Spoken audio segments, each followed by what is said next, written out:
Hey listeners, it's Jana. Welcome back to Grief Out Loud. When a child dies, everything changes. Who you are as a parent, a partner, as a family, it all shifts into something unfamiliar. For Susie and Nick Shaw, that shift came on a winter day in Big Sky, Montana, when their 10-year-old son William, a careful, joyful, and deeply empathetic child, died in a skiing accident. In the years since, Susie and Nick have found their own ways of grieving, separately and together, alongside their middle son Kai and their youngest, Bodhi, who was born after William died. They've created rituals and worked to bring William's legacy into the world through their nonprofit, William's Be Yourself Challenge. In this conversation, we talk about what it means to grieve as individuals within a family, the pain of guilt, the work of staying connected, and how they're creating space, literally, for other families who are grieving through a new project called The Greenhouse. Quick note, listeners, this episode includes descriptions of the day William died, so please take care while listening. Okay, here's our conversation. Susie, Nick, welcome to Grief Out Loud. Thank you. Great to be here. Thank you so much. We're so happy to be here. I'm curious what you each want to share with us about your son, William. And Nick, do you want to start us off? Sure. He was a special little boy. I've talked a lot about this um, as I talk about him. I always say that he was a really empathetic, caring, sensitive little boy. He knew how to connect with people at that level, even at a young age. People often said that he was an old soul after he died. And he really just had that sense about him where he just could feel what someone else was feeling and then would show up for them and however they needed him to show up for them. I often say, or I believe that we didn't just lose William, the world lost William because we need more of those types of people in this crazy time. Yeah, he was loving, caring, funny, active, adventurous. He was just a beautiful little boy. Do you get the sense that his kind of innate empathy came from one or both of you, or is that something he brought into this world on his own? Probably didn't come from me. I mean, it more likely came from my wife, but I think, he just had that natural way about him. Maybe that was an innate personality trait. I've learned how to be more empathetic as a result of William's death. So I'll give most of the credit to Susie on that one. Well, thank you. Thank you so much, sweetheart. And I think it was innate. I just think that's who he was. William was my first child. He made me a mother. We sort of did it together, right? We made a lot of mistakes together and we had a lot of successes together. Like if I really think about it, like he was my best friend. He was just my little sidekick. For the first 2 years of his life, it was just me and him. Nick would be at work and we were in a new city at the time. And so I didn't have a ton of friends and we didn't have family around. So we just did everything together. Yeah, he was my little ray of sunshine. He had big, beautiful, blonde, curly hair. He was so spunky. Everybody loved him. He was just such a sweet kid. He was the kid that, if a new kid came into school, they would place him next to William in the classroom because William was sort of like somebody who would show them the ropes. And he was sort of that model classroom helper. People just were drawn to him. And he was drawn to people. He loved to sit on the buddy bench or go up to the buddy bench at school if kids were sitting on the buddy bench, which means you kind of need a partner or somebody to play with. William would be that guy to go over and play with them. He was just a sweet, sweet boy. Seems like this leads into then I was going to ask about the meaning behind the name of your organization, William's Be Yourself Challenge. And I feel like I'm already getting a little sense of that, but wondered what else you might share about that particular phrase. So when William was 8 years old, they were doing a lesson at our church. It's the Unitarian church. And so they learn about all different types of religion. And they were doing a lesson on Rosh Hashanah, the Jewish New Year. And all the kids had to write down a mantra for the next year for themselves. And William wrote on his little note card for his mantra, be yourself. At 8 years old, he was already thinking about how important it was for him to sort of find his true spirit. After he died, the religious education teacher, her name's Pam, she's just amazing. She gave that note card to us. My sister-in-law saw it after the funeral. Actually, no, excuse me, before the funeral, and then decided to make bracelets for the funeral that said "Be yourself" on them. Because again, we all sort of thought that William embodied the "be yourself" idea. A few years later, when we formed our nonprofit, somebody decided that we should really want to honor that aspect of William, of being himself. So the idea was sort of, let's challenge our community, our friends, our family to be themselves, just like William did. Susie, you touched on this a little bit, but I'm curious, what did it mean to each of you to become a parent to William? Like, how did his arrival change you? Well, like I said, I mean, it was a lot, like as most first time parents understand. There's no handbook when you have the baby. They just sort of like deliver it, and then they leave you in the room, and you don't get a whole lot of instructions as to what to do. It was really overwhelming, and every time he sneezed or coughed, you thought the world was ending. So there was some anxiety for sure in those initial months and even years, about trying to be a good parent, to protect him, to make the right choices. And so yeah, I found it overwhelming, and also the best thing that I could have possibly done. Nick, do you want to speak to how you felt as a new parent? Absolutely. It's overwhelming to say the least. Everyone tells you your life's going to change after you have your first child, but you don't know until you're holding that little being in your arms for the first time. And I would say for me, it's a type of love that is so different than any other type of love that we experience. Love for your spouse, love for your own parents or siblings. This is half you, half your spouse. And the love is so visceral, right? It's at a level so deep and innate. So that to me was quite significant. Also, for me, you have to learn how to be quite selfless. You have to learn how to prioritize another being over yourself, probably for the first time in your life in a very real way, because they can't survive without you. So I think those two elements for me were the biggest aha moments for me. Can I just, Nick, you decided to change your career after we had William. Yeah, yeah, that's good. Thank you. It's a good reminder, actually. Yeah, so I'd been in a career that I didn't love. I kind of went into it because I was kind of trying to do what my dad did, because I thought I should do that.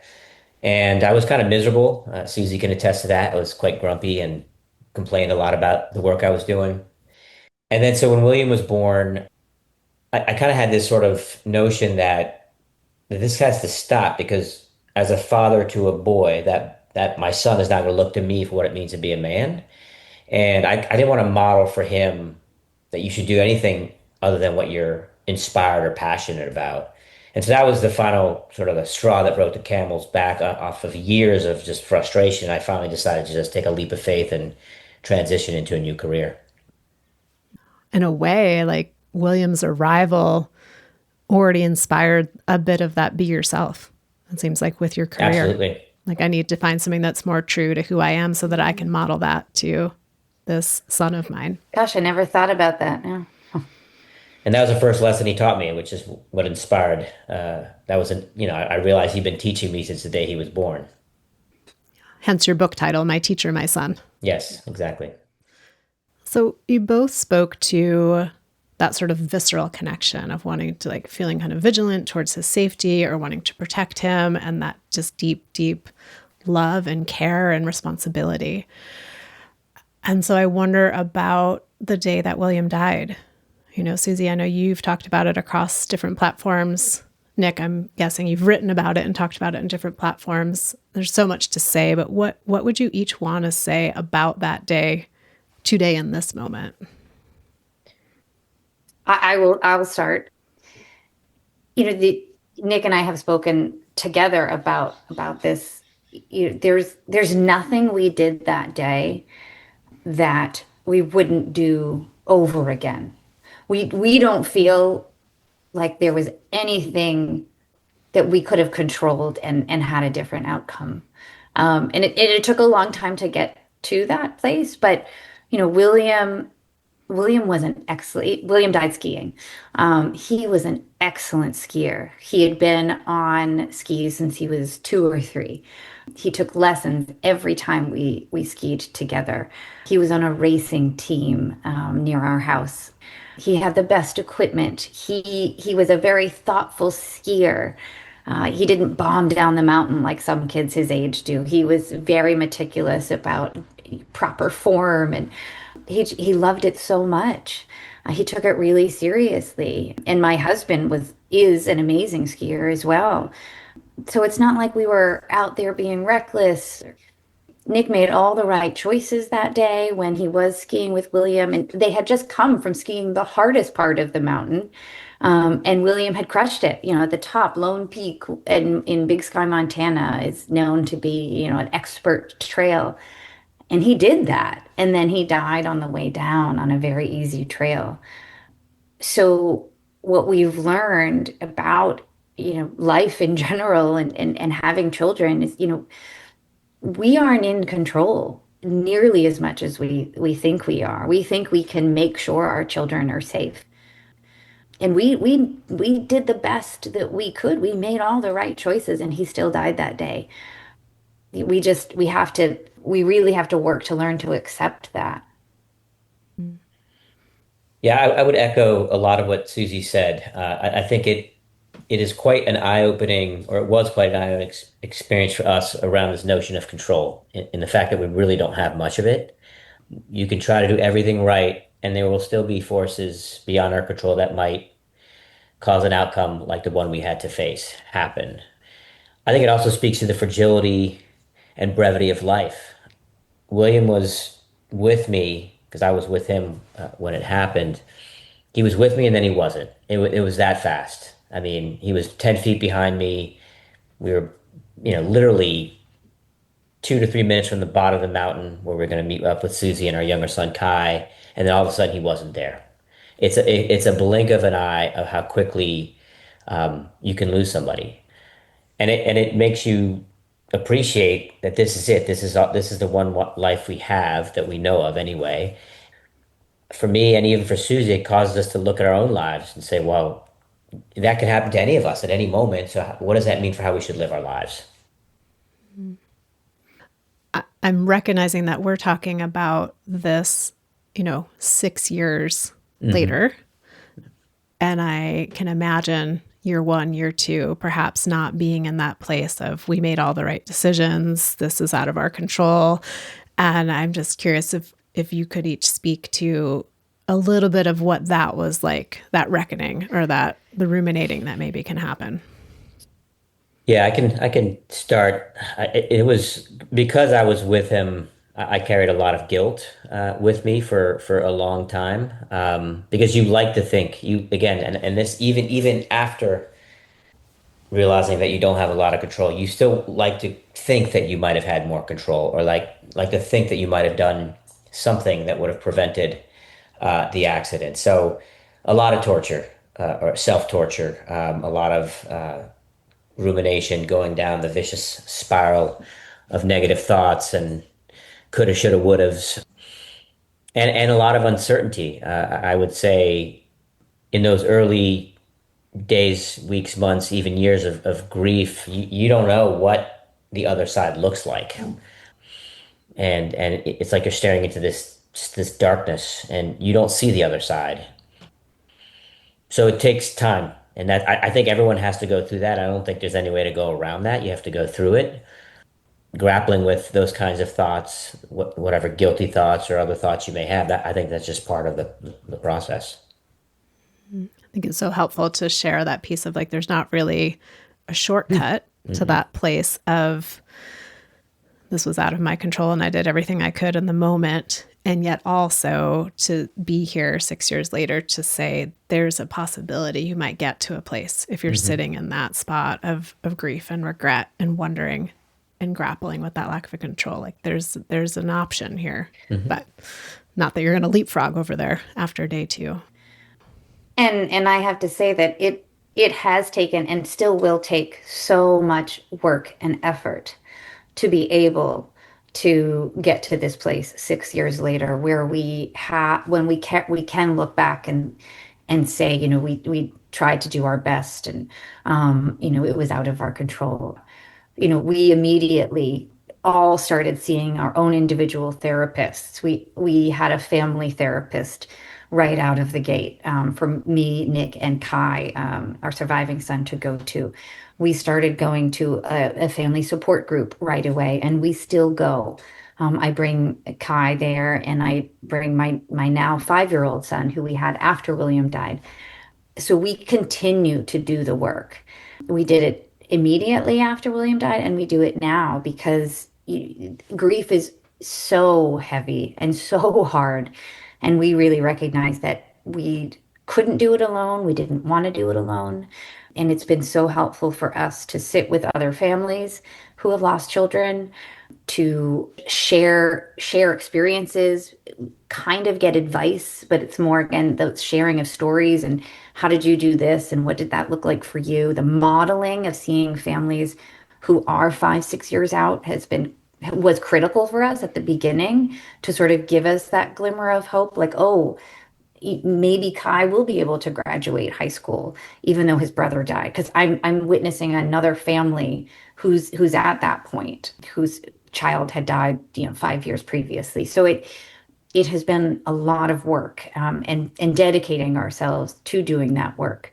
Because, like Nick said, the first year or two after William died, for me, it was so dark. I didn't know how I would live without one of my children. I truly didn't understand how I could move forward with one huge part of my existence just gone, without any warning. I I wanted to show up for Kai, my surviving child, and it was so hard. One thing that did really help us too in the initial months was we were privileged enough that Nick was able to take 6 months off of work, which is unbelievably rare in bereavement.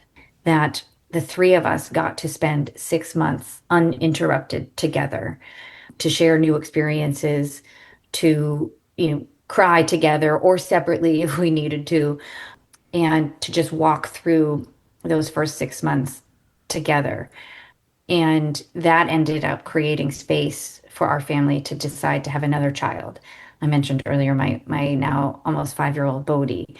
And I think that the addition of Bodhi also really gave us some hope Hmm. after loss.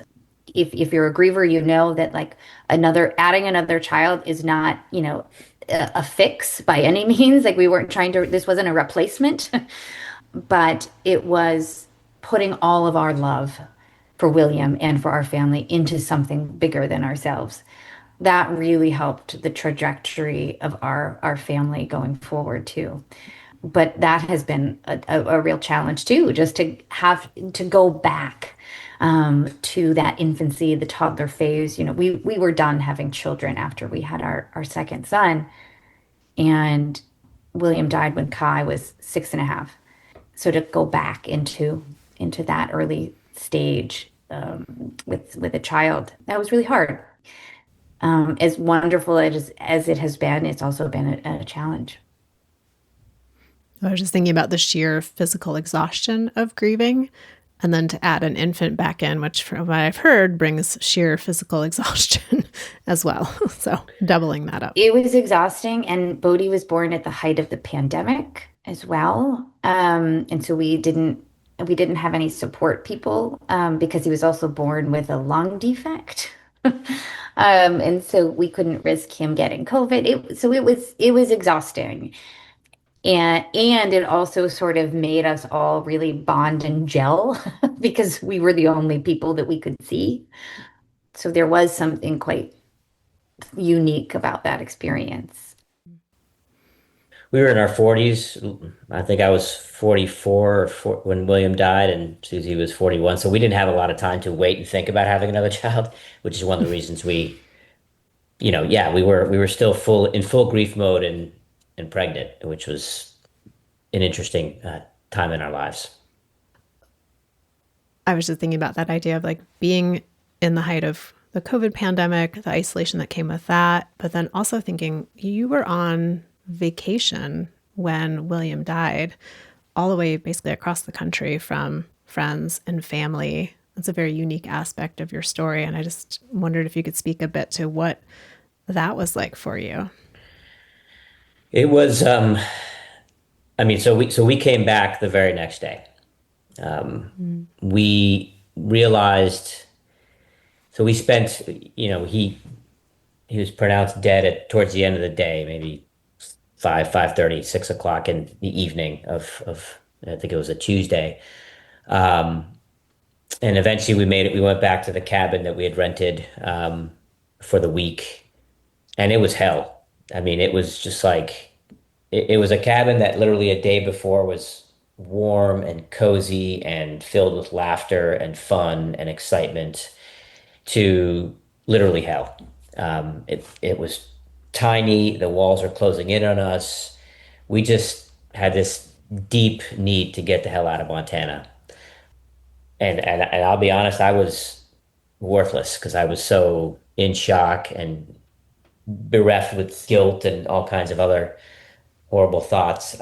Susie sort of managed all of that, and we just said, we're going to get out of here. We packed up that evening, didn't sleep much. We were able to find ourselves a flight, and we just got home to some notion of comfort or something we were familiar with, which is home.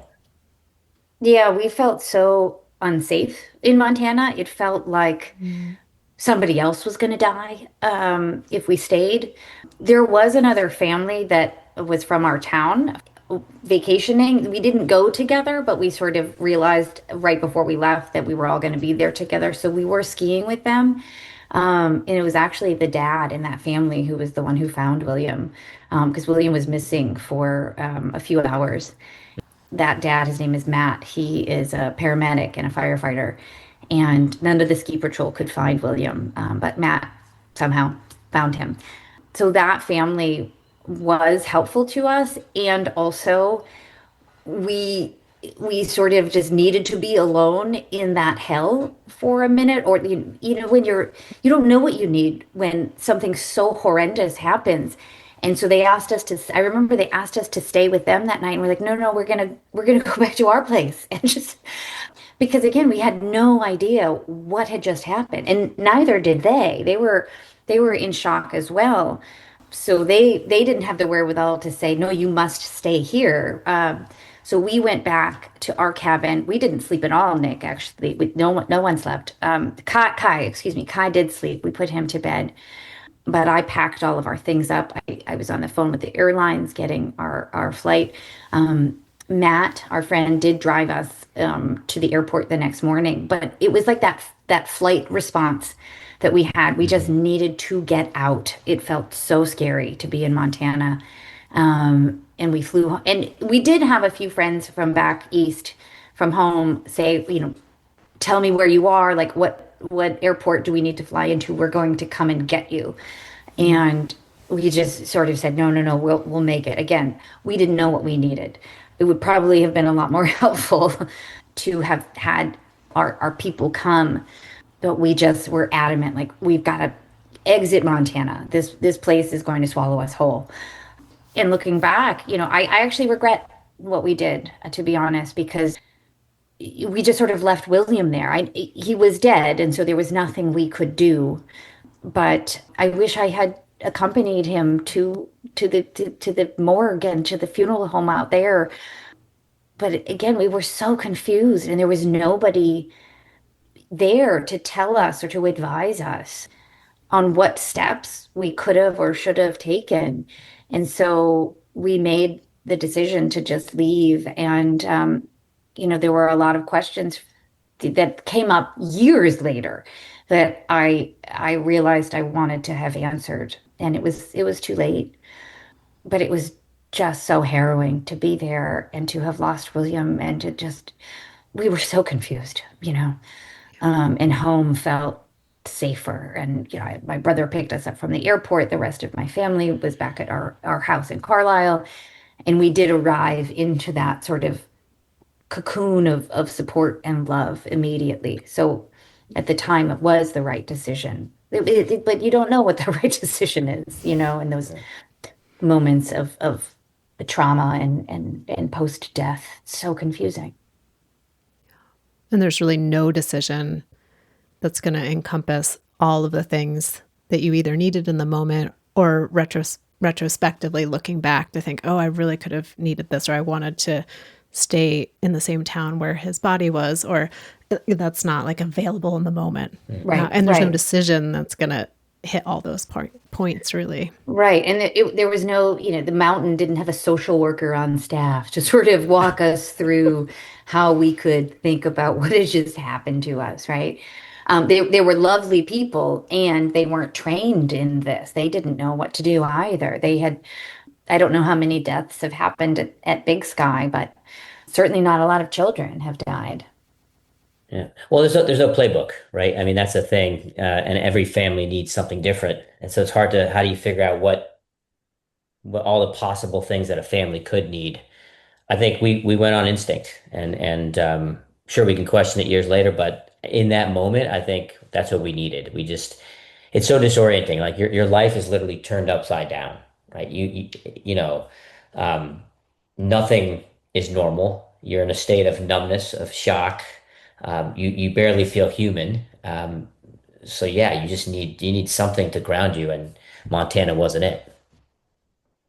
And you're talking about, just being ungrounded. I remember so vividly, like from the moment Nick called me to ask me if I knew where William was, it was like I was looking from above at everything that transpired in the next 24 hours. Like I wasn't seeing the world through my eyes. It was like I was above, and I now know that that's a trauma response.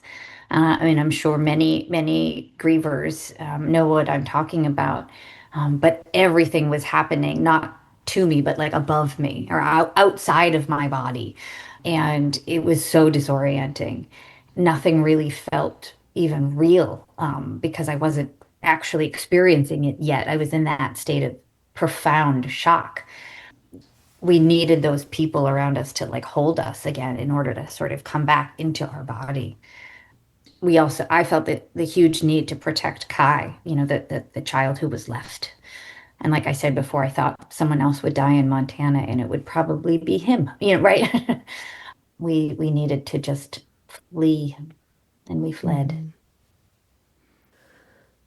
I have a question for you both that I don't think I've ever asked anyone. So let me see if I Mm, can get the wording right around okay. it. But I was thinking about how, as a parent or any relationship we have with folks, where we have these sort of like magnetized places of routine and familiarity, like the thing we always did with this person on this time of day. And I wonder for each of you if you can think back to a routine that you had with William that your body and your spirit were still looking to do when you got home to the East Hmm. Coast. Wow. I mean, yeah, the one that comes to my mind is I would always do this little funny game with him. I would like poke my head into his room and say, "Hey, William, how you doing? You everything okay?" And he'd say, "Yeah." And he'd be sitting on his bed, and I'd close the door, and I would repeat that two or three times just to kind of mess around with him. And he got a chuckle out of it. And so I think the first one was for me was when we got back to our home in Massachusetts, going into that room and hoping to see him, Hmm. opening that door and seeing his smiling face on his bed there where I'd always seen it. That was the one for me that sort of that little routine, that little joking around game we used to play. That's the one that kind of and you look in that room and it's void of the life that once was there. And it's crazy because when we left for Montana. to go there. We got up at like 3 o'clock in the morning, so we had to catch an early flight. So his bed was still unmade. Everything was just kind of left there like in a time capsule, um, preserved, except for him, obviously. So that was hard, right? To go into that room and know that he'll never occupy that room in a physical form ever again. To open that door and not see his face. Yeah. Yeah. And it's funny, one of the first, maybe the first night we got home, I wanted to sleep in his bed, but then I didn't because I didn't want Kai to think that I loved William more than him. You know what I, like I didn't want him to feel left out. Like, well, why isn't mom sleeping with me? Like, like I'm still here. So it was this battle of like, well, what's the right choice and who do I need to serve? Me or me, my feelings of wanting to be closer to my dead son or Kai. I didn't want him to feel left out or neglected. There was a lot of that at the beginning. It's like how to manage both of my children, one being dead and one being alive. But one thing that, I always did with William is we would hold hands and we were both kind of anxious people. He had a lot of anxiety and I do too. And we would do like a triple squeeze if we were sort of wanting to just say, hey, checking in, but it also meant like, I love you, 1, 2, 3. I didn't I didn't have that anymore. And now it's nice. I do it with Kai and I'm starting to do it with Bodhi. But it was a thing between me and William and it sort of calmed us both down. I missed that. I'm having this image of your hand outstretched and just squeezing Yeah, I love you. into the air. I still do. I still squeeze when I think about it. Like if I'm walking or like like sometimes I'll just squeeze the air, pretending or imagining that I'm doing it to him. Yeah, I love you. Well, you've led us to the part where we wanted to talk about how, there's the saying, right? Grief is different for everyone. And sometimes you're in a family and then people Yeah. are grieving very differently in the family. And Susie, you already alluded to this of like your grief in a way could never be just yours because you were always already thinking, how is this impacting Kai? How is my grief response going to impact my child? And could you each talk a little bit about like, what did you need individually? How did that impact you as a couple, as a family? I mean, that could be the whole interview, but we'll just start where we start. Yeah, I'll start on this one, and Nick has a lot to say because we've spoken about this before, but we realized fairly early on that we had very different grieving styles. I'm very outward in my grief. I cry openly with other people, and I'm okay with that. I also really like to talk through my grief and share with other people. I found it very, important to cry in front of Kai as well. I wouldn't do the gigantic breakdowns when I would get like almost really, really scary because I didn't want to frighten him. But I heard early on, I was told early on by professionals like it's okay to let them see you cry. That means that then they'll know that you love them too. And so I was very confident in showing my emotions in front of Kai. I thought it was really important. It was interesting, and there most of the time, especially for that first year of grieving, we were lucky in the fact that it seemed like we all took turns in having bad moments or bad days, which really I think helped us support one another. So if Nick was having a really hard day, I seemed to be able to step up and either help him or take on the responsibilities of the parenting or the laundry, whatever the day needed. And he did the same for me. Like, oh, Susie's having, a hard day today. Like I'm capable of carrying the family today. And there was this one moment that I remember it was Christmas Eve or maybe the day before.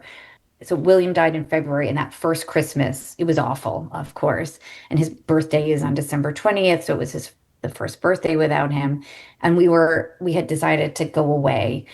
We didn't want to spend the holiday with extended family, and we on New Year's Eve or Christmas Eve, we all were having a bad day, like for the first time that I can remember, and we all got in fights that day. It was just horrible. But prior to that, I feel like we all understood that we were grieving differently, that we needed space, and we gave each other space. Nick, do you want to jump in? Yeah, no, happy to. Yes, we do grieve very differently. I'm probably the exact opposite of Susie. I'm very introspective. I'm an introvert. So for me, I fled into my home office and spent time with myself, thinking first and eventually finding ways to connect with my emotions. And so it's not that I wouldn't cry, but it wasn't something that was easily accessible for me, at least initially. So I thought I was failing at grief. I tell you, for the first like 3, 4, 5 months, I didn't know what the hell was wrong with me because I didn't seem to be. I just didn't know. I'd never done it before. I didn't know how it was done. I read all the books, which frame it in a certain linear way, which didn't seem to be the way I was doing it. And it was only later that I realized my way of doing it was my way of doing it, which was to sit in my office, to meditate, to process, to just be alone. But that took a while for me to realize that. I think it really is important for families to realize that there is no one way to do it, and you have to give each member of that family their own space to do it in their own way. I think that was super helpful for us to enable us to come through this thing intact as a family. And I will say, we were going to do whatever it took to allow ourselves to stay intact as a family because, Susie and I, you hear the horror stories about this can tear families apart, divorce, and all kinds of other horrible things can happen. And we were just hell bent on not letting that happen. So we were going to do whatever it took. So if she was doing it differently, that was fine. I was just going to trust that that was her way, and she did the same for me. And yeah, and it's interesting because talking about how we grieve differently. There's a very very vivid moment that happened where we realized that Kai was going to do it differently than us. So it was probably the week after William died, we were getting ready to plan, the funeral, the obituary, all that logistical stuff. And we needed a picture of William. So I think I gave my phone to somebody because we could not look at pictures. Susie and I were like, it's way too painful. We can't do it. And so I gave somebody my phone to find a picture. And then somehow the phone got into Kai's hand. And I remember we saw Kai with the phone, and our immediate reaction was, get that phone away from him. That's going to be too painful for him. And we went up to him, and he had this huge smile on his face as he was scrolling through pictures of his brother. So picture this, a 6-year-old kid scrolling through the phone, and that was his way, right? And so like he was a role model for us, right? It's okay to look at a picture of my brother, and that's what I need. So I have to say he helped us tremendously. And at first, like, Kai's probably only cried like 5 times since William died, literally in 6 years. And I thought something was wrong with him too. Like, I had to learn that not everybody cries heavily in their grief. It took some understanding and some education on my part to learn that Kai does it his own way, and Kai carries William in his own way. But we also learned that doing things as a family to remember William is really important, and to institute those rituals to keep him alive in our family. That's become really important. Like, every William died on February 19th, so every 19th of the month we have a taco dinner because that was William's favorite, and we light a candle and we say his name, right? And that's it's we do lots of things to remember William, but that's one specific thing that we do as a family to make sure that we're like unified in our remembering, and it brings us together. I'm appreciating what you were saying, Susie, of having that ritual on the 19th, and it's the same one each time. Because I think a lot of times families struggle with each anniversary or each birthday, like coming up with something to do. And so I'm appreciating that opportunity of like, it can just be the same thing that you do each time. And there's that predictability and a little bit less of that decision making that has to go into it or negotiating as a family. Yeah. Yeah. No, it's a really powerful moment for us. And even if we're not together, um, Hmm. which happens, Nick's traveling or there's an activity like we either like have a breakfast taco or Nick finds a taqueria to go to and so it's it's just a really special way for us to all stay connected around William. And like you said, it's easy. We don't have to think about it. Yeah, I think it's a good point.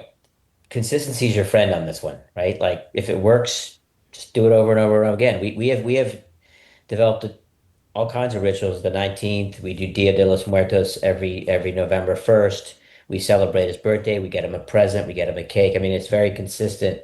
We have a very consistent way of honoring and remembering him, and I mean that works for us. I mean, if so yeah. But don't feel like you have to, rewrite the book every time. I'm curious how has it worked for you all of bringing William into Bodhi's life, your child who was born after William died? Yeah, it's a great question, and it's quite a fascinating thing if you think about it. You have this Bodhi was born into a house where the concept of death existed the day he was born, and in the reality, he was only born because his brother died because we were done having kids. Like that, the plan was two, done, finished, and he's since the day he could sort of think and talk, and he's always known that there is this presence person called William in our life, but he's never seen him other than pictures. I mean, even when he was like 1 year old, 2 year old, the first thing we'd do in the morning, we'd get him up from his when he was would awaken, would take him to a picture of William and give the picture a kiss. Um, so it's because we want him to know William, right? So we are extra intentional about talking about William because we want Bodhi to know William.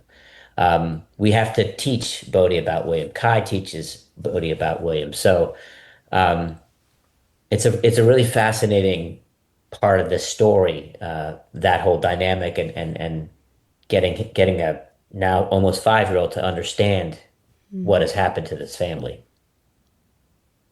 Yeah, and there's a lot of beautiful moments. There's a lot of challenges for sure. Like 2 days ago, we had a friend here, and she was another 5-year-old girl, and Bodhi and she were talking in the hallway. They were looking at a picture of our before family. Mm. It was a picture of me and Nick and William and Kai, and the little girl was like, "Who's that person? I know the others, but who's that?" And Bodhi's like, "Well, that's my brother William." Mm. I've never met him. She's like, what do you mean you? I was overhearing this. Like, what do you mean you've never met him? He's like, oh, well, he died before I was born. I've never seen him. And so he's like, he has this language to tell his little friend that his brother died. It was so pleasant to just hear him comfortably talk to his girlfriend about his dead brother. And then they went on their way and started playing. But we've been very intentional about sharing stories with Bodhi about his brother, about our family, constantly showing him videos and pictures, but also being really, really intentional about making sure he doesn't feel like he has to live up to William. A couple of months ago, he was in bed, and we tell Bodhi that he looks a lot like William because he He does. does. Yeah.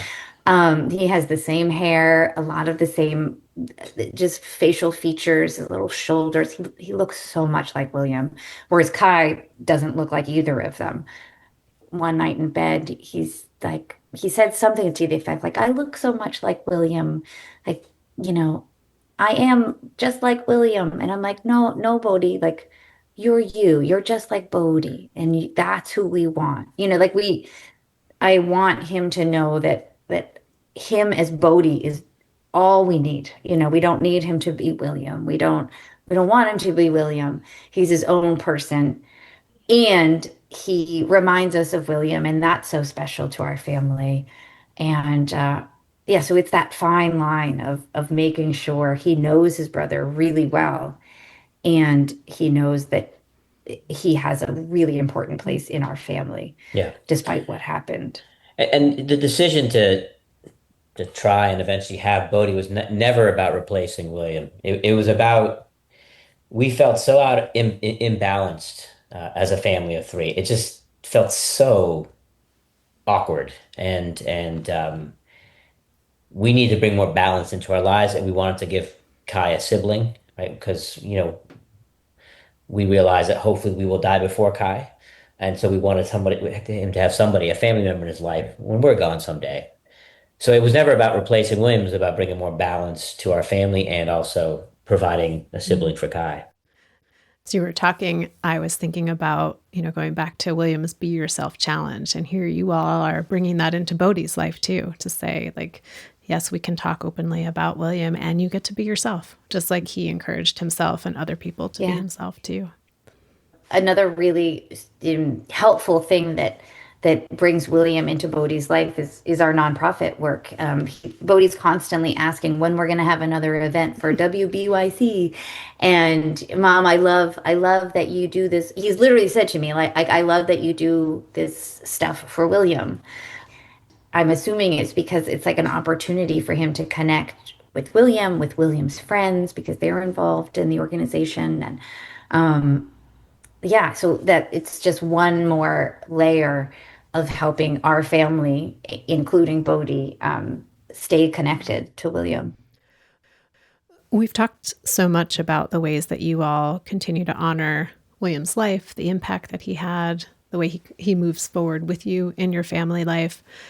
I wanted to talk a little bit more about his death in the way that you all as a family decided to go back to Big Sky to see the tree that William hit, and just wondering, like, some folks might hear that and think, what? Absolutely not. That is not what I'm doing. And other people might think, yeah, I can totally relate to that. So how did you all make that decision and what was it like to be there? So when we left Montana after William died, yeah, I was like, I'm never coming back. I hope Montana goes up in flames. I threw away anything that, like, any hats and T-shirts that said Big Sky, Montana. It was just all gone. I didn't want to ever see it again. And everybody was like, yeah, I get that. And then a couple years ago, I went on a little mini retreat for myself. I went to Kripalu, which is a like a yogi center out in the Berkshires in Massachusetts. They have an outdoor labyrinth that you can walk, and you're supposed to set an intention when you start. But I didn't set any particular intention. I just wanted to walk it. I got to the end of the labyrinth, and all of a sudden, like, I was overtaken with, I need to see where William died. Like, it was this just it's like this huge feeling, because I hadn't ever been on the trail that they were skiing, so I had no understanding of where he might have died. I guess through the course of the first initial years of grieving him, at some point my mind decided that it needed to see that, and so I was on this, like, meditative labyrinth, and it was just like this rush, like, I need to breathe the air that he last breathed. And I called Nick immediately, and I'm like, we need to go back to Big Sky. And he was like, oh, okay, let's do it. And that was like in the fall, I think. And I knew I didn't want to go back in the winter because I thought that would be too triggering. So we decided to plan the trip for June, because there would be no snow. The kids would be out of school pretty much. And it would be we were going to make this, like, this trip out of it too. Like, we would start with Big Sky, sort of rip the band-aid off, go see the spot where he died first thing, and then I would never have to return. And then we went on to see Yellowstone, and we went to Jackson Hole. Oddly enough, we were driving from the airport to Big Sky, and you make this turn up to the Big Sky Mountain Resort, and you all of a sudden can see Lone Peak, and, like, this wash of William just, like, went over me, and I was like, oh, we need to be here, and we need to be here all the time. I felt so connected to William, and I was was really surprised by that. I thought we would do it and then never have to come back, but I loved being in Big Sky. Yeah. And we actually ended up going back this past February for the 6 year anniversary. We actually went back and skied. Well, Susie didn't, but the boys and I skied there for the first time since William died, which I think is amazing. I remember we were sitting in the airport. We had gotten to Bozeman, and there's all these people getting their ski stuff, and I looked at Susie and said, "It's not a lot of people who would do what we're doing right now. This is pretty, it's a pretty wild thing we're doing." But there, we do feel a very spiritual connection to Big Sky. I've been a skier my whole life. William loves skiing. I know he absolutely would want me to continue skiing because that was a bond we had. He would want his brothers to ski, and so yeah, it's a spiritual activity for us now. And I sort of mentioned this back earlier, but there was so much left undone when we left Montana because we got out of there so quickly. And I felt like there was all this unfinished business in a lot of ways for myself individually and for us as a family. Kai had asked about going back and he had asked about going skiing for, a few years prior. So that first trip to Big Sky, I really wanted to just again see where he had died. I wanted to breathe that same air. I actually, when we finally did get to see the exact spot and the exact tree that he crashed into, I walked up a little bit further because I wanted to see what he had seen right before he died. And we also arranged to be able to meet some of the first responders that helped take care of him. I mean, when they found him, he was dead, but they did try to resuscitate him, and there was a whole team of people involved in his rescue. So I really wanted to talk to them and see what they experienced, and they were really happy that we came and shared that with them. It was sort of some closure for them, which I was happy to do. Like, it certainly wasn't closure for us. Like, when you lose a child, I don't think there is closure, but it was just this really important step that I needed to see where he died, to understand it, to talk to the people that took care of him. And then we had this added bonus of just feeling him all around us. He was in the trees, he was in the air, he was in the clouds. Like, he was everywhere. Well, I'm going back to what we talked about earlier of you all in the process of the last, 6 years getting to this place of like, we really don't have that much control and how hard that is. And I just think of what came first, that recognition or going back to Montana. Because I can imagine if you were still in the place of like, we have to protect, lock it all down, keep everybody safe, like definitely not going back there. But I wonder if it was, if those feel related in some way for you. I would say I think you're right. One can't happen without the other. I mean, if you don't get to that place of surrender, right? That we don't have control. It could be hard to go back and actually ski on the same mountain where our son died skiing. But I think I mean, I mean, I know I got to that place. It had been a couple years, maybe three-ish years out. I think part of when I wrote my book, part of my processing got me there. That was some things I sort of spent a lot of time reflecting on and processing. About that, so I'll speak for myself. I think I realized that, and then and also realized another real important thing for me or learning that I took away from this is whatever I do from here on in will either honor or how I process this, how I engage with it will honor William or not. And so everything I do is in service of making sure we're doing things that honor William. We had this mantra, what would William want? And that I use that as my guide. And so that was also I decided to go skiing for the first time. I think it was 3 years after the accident because I just had to do it because I know William would have wanted me to do it. But I do think I got to the sort of the realization of control before that. Yeah. Yeah, I agree. I think I realized, a few years after he died that this probably this could have happened anywhere at any time, right? It wasn't that he was skiing that day. We could have been in a car accident that day back in Carlisle. Like it was so random and so unexpected, that, it wasn't just because we were skiing in Montana that particular day. So I just had let go of the idea that Montana was the enemy and come to a place of, like this could have happened anywhere to our family. Not so much that it was meant to be by any means. It just was a horrible, tragic accident that happened to us. And now I want to make sure that our family isn't scared to do other things. Like it's really important for me that Kai doesn't feel inhibited to live his life to the fullest and make choices and sometimes take risks because you do, and sometimes stay safe. And like I want him to be able to do whatever he wants to do in order to have a successful and thriving life. And if we sort of close ourselves off and shut down and do things based on fear, that's not fair Yeah. to him and now Bodhi as well.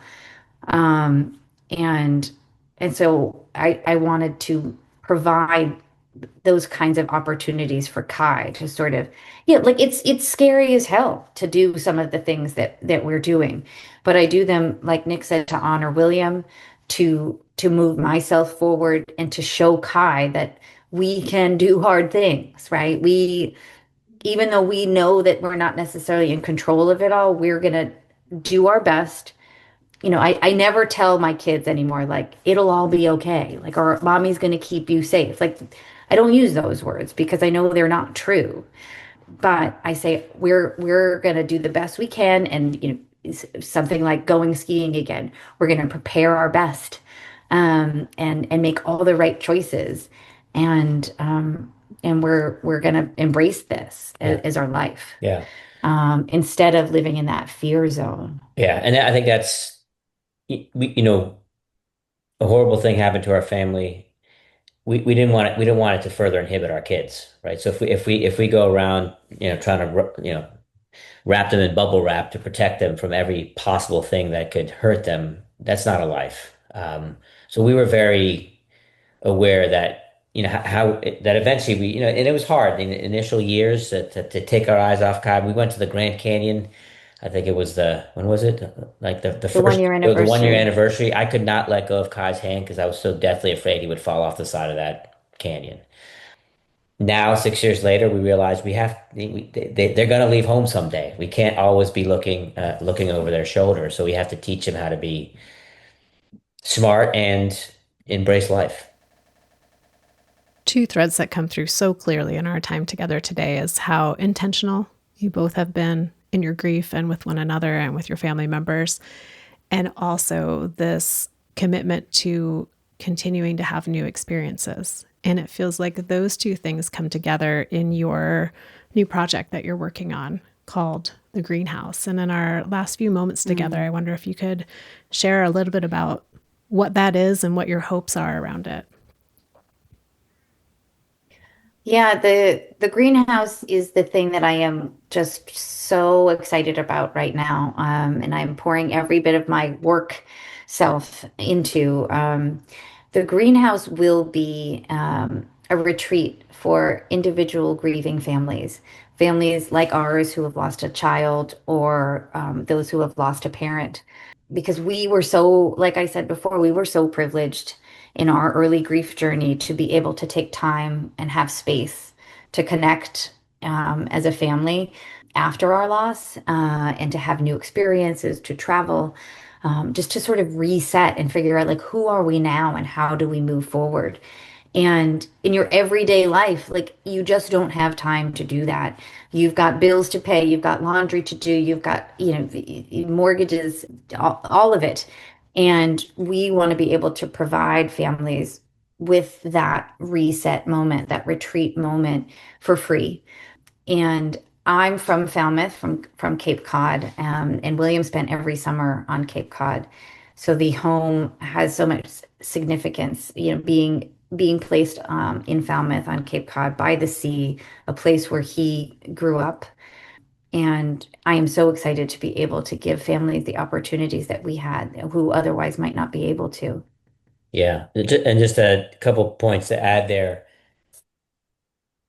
When you're home every day, the reminders are constant. That's not that you're ever going to forget that you've lost your child or your spouse, but you need a break from the constant reminders walking by their room every day. Even being that family in town who suffered loss when everyone's always looking at you. So it's just we want to provide a momentary release and escape. We're not saying push away your grief, we're saying take a break.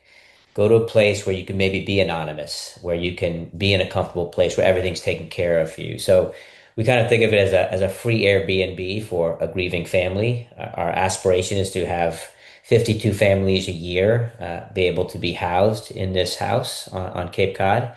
Again, just as a way to just take a pause, heal together, have some quiet time, do whatever you need um, to to to keep moving forward.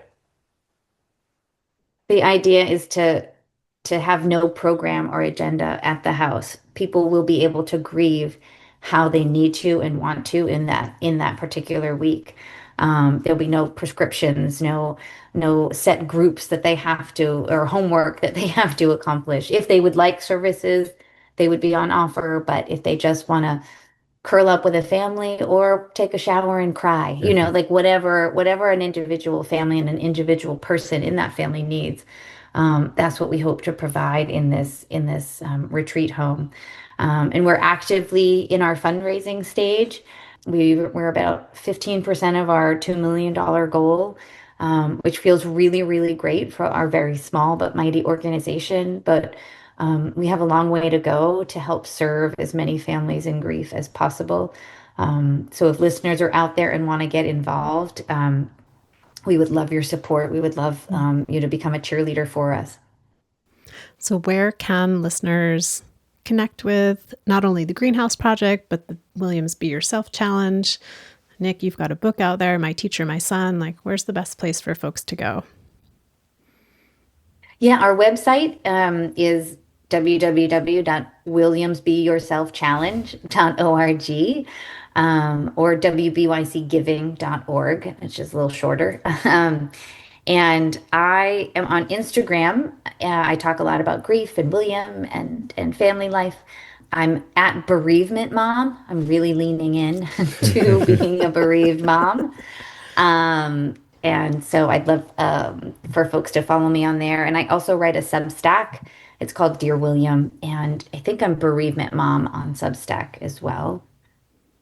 Yeah, and for me, for my book, if you want to buy or purchase my book, My Teacher, My Son, it's available on Amazon or in any of the big book retail stores, Barnes and Nobles, Borders, whatever they are today. If you want to learn more about me, I have a website called meetnickshaw.com. I have a blog on there, and any podcast I've been on is on that as well. Great. Well, I will link to all of those in the show notes, listeners, so you don't have to scramble around to find something to write with. And yeah, highly recommend, Susie, your Substack. I really enjoyed reading through so many of the letters that you've written to William, and what a great modeling of what it's like to keep a connection with someone in our life who has died, and to just keep that conversation going. So highly recommend that, listeners. Well, Susie, Nick, thank you for coming on the show. Thank you for sharing William with me and our listeners, and just all of your process as a family who's grieving, as individuals who are grieving, as parents of children who are grieving. Just feeling really thankful for your time together today. Thank you.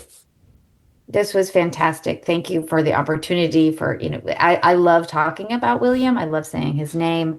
So any opportunity to share him is so special. Thank you so much. Well, thank you both again. And listeners, thank you. You make the show mean what it does. You make all those hours of editing worth it. So if you'd like to reach out to me, you can email me at griefoutloud@dougie.org. That website, DOUGY, is also our main website, where you can find all the information about our local programming, all our free downloadable resources like tip sheets and activity sheets, and of course, every episode of Grief Out Loud. I'm always excited to share that the podcast is sponsored in part by the Chester Stephan Endowment Fund. Grief Out Loud is a production of Dougy Center, the National Grief Center for Children and Families in Portland, Oregon. Thanks so much for listening. We hope you'll join us again next time.